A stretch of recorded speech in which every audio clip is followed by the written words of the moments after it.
Okay, in this video, I'm gonna be talking about season 1, episode 2 of The Wheel of Time. And yeah, so I'm gonna be talking about what I like about it, what I'm curious to learn more about, what I've learned, and yeah. So I'm going through all the episodes. I'm gonna do some videos later about the book too.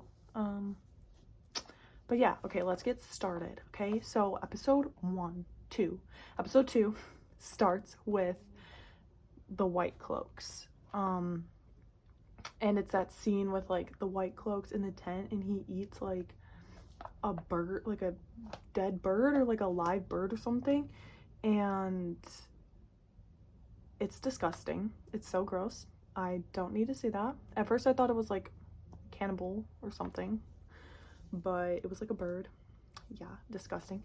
Okay, and then he carries like all the Aes Sedai rings on his chain that he is like, they hunt the Aes Sedai and kill them and then keep their rings as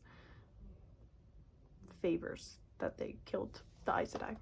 And I wrote down this quote that he said, sometimes brutality is the only path to mercy. I'm like, damn. So they believe that. Psychotic a little bit. Okay, and then we go to Moiraine and Lan and the other peoples, and I put Moiraine on a horse, greater than, great shots. And so in Tarn Ferry, then they need to cross to get away from the Trollocs. The Trollocs don't like the water, so then Moiraine sinks the boat, and yeah, it becomes a whole thing. And we learn here like the Fade controls the Trollocs, and they are servants of the dark. And it is established that the White Cloaks do not like the Aes Sedai. And yeah, the White Cloaks are scary. And okay, then in this next scene, Moiraine is seen giving energy and strength to the horses, so she can kind of do that. She can give powers to the horses, and she can give power to the people. And she says the last dragon broke the world, and the next one will save it. So she says that to somebody. I didn't write down who. And yeah, the dragon in the book is assumed to be Rand because he's the narrator, but I guess in the show it's kind of more of a mystery. And yeah, so yeah. Okay, then the next scene, Moiraine meets privately with Egwene, and I like this scene because you learn more about the Aes Sedai and what they are and what they believe and everything. So she talks to Egwene about her powers and the 3 Aes Sedai oaths. I wrote this down. 1, speak no word that is not true, so they cannot lie. Number 2, make no weapon with which a person may kill another, so they can't make any weapons. 3, never use the one power as a weapon, and it can only be used in the last defense of her life, the life of her warder, or another Aes Sedai.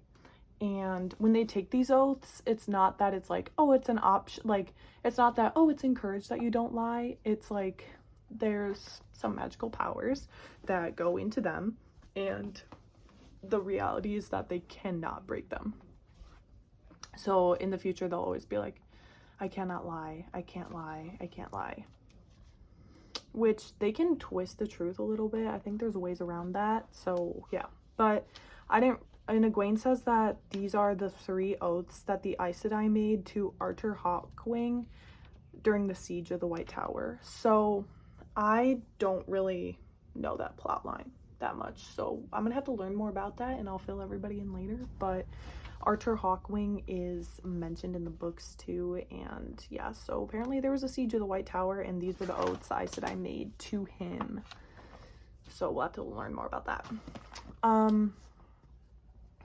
So Moiraine says to Egwene, that the power within is one thing, but your mind and how you use it will mean so much more in battles. So don't forget about your mind.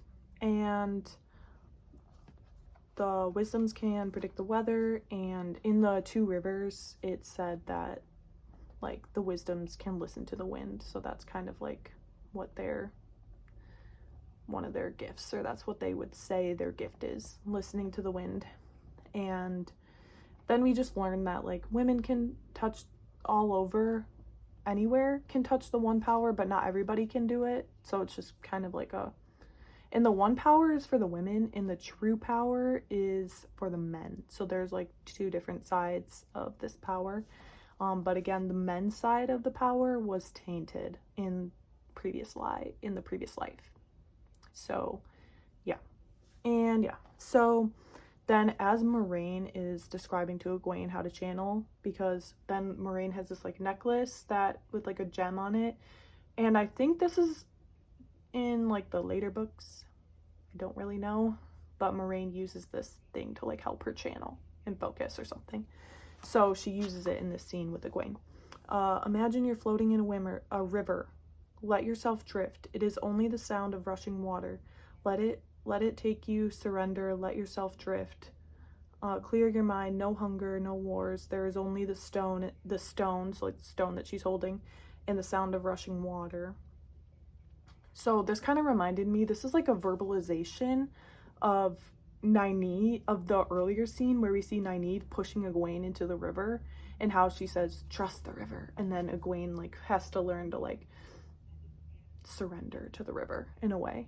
So then this is the same thing, but Moiraine is speaking it to her instead of having Egwene experience it. So it's like they're coming to the same truths, but Moiraine read about it, talks about it, writes about it, reads about it, learned about it at the White Tower, and Egwene was pushed into the river and experienced it. So I thought that was kind of cool.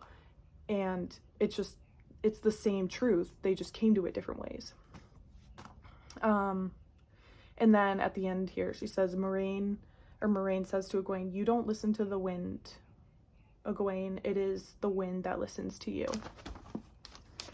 Dang, see, she's very ethereal like that. She's like, you don't listen to the wind, Egwene, the wind listens to you.